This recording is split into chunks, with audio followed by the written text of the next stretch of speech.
The rest of the story. I think John Boy Rulestone loved the Sawyer girl. Maybe he was just sorry for her, as were most folks around Sterling, Massachusetts. As a schoolgirl, she participated when called on, but at recess, she always sat alone, and after school, she always walked home alone. But John was the son of the local minister, and it was the least he could do to befriend the lonely little girl. He was a grade ahead of her in their one-room Redstone District School number 2 because he was receiving extra tutelage from his uncle.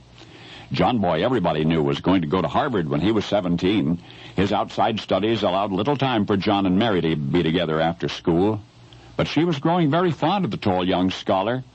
She would confide that, however, only to the companions in her family farm barnyard, the chickens, the sheep, the horses, those to whom she'd given names and made pets. They would follow her about. It was not at all unusual for one or more of her pets to wait all day at the schoolhouse door. The other youngsters chided Mary Elizabeth for her animal friends, but not John Boy Rulestone. And once, when she was scolded by the teacher, Polly Kimball, for her preoccupation with her animal friends, Mary Elizabeth, in tears, was consoled by her hero. He wrote her a note, just enough to let her know he understood, and she always treasured that note. John Rulestone did go on. He went to Harvard at 17, but February 20, 1822, in his freshman year, he died. So we will never know any more about him than what I've just told you. And yet, because of him, the whole world came to know her. The preacher's son is dead, but Mary Elizabeth Sawyer, alone again, retreated into her private world of barnyard pets, completed her schooling in Miss Polly's District 2 schoolhouse, but she never forgot the boy who'd made her barely bearable school life wonderful those last years, and especially the time she had been scolded by the teacher for her preoccupation with her pet animals, and he, John Rulestone, had written her that consoling note. She still had that note. And even when she was grown and one day was speaking to a group of ladies at the Old South Fair in Boston, she remembered that note and quoted it.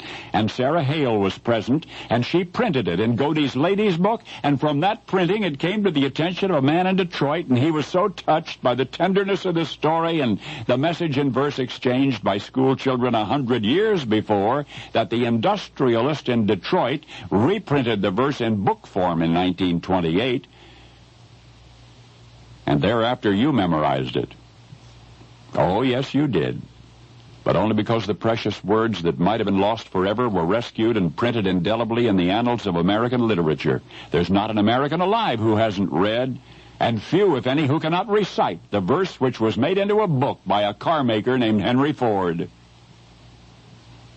Now, may I quote just enough of those immortal 12 lines to jog your memory? When a lonely little girl named Mary Elizabeth Sawyer was scolded by a schoolteacher named Polly Kimball for bringing one of her barnyard pets to school, a boy named John Rulestone wrote the only verse, so far as we know, that he ever wrote, to dry the tears of a little girl. Mary had a little lamb.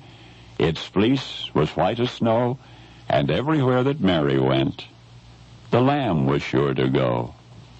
Now you know the rest of the story.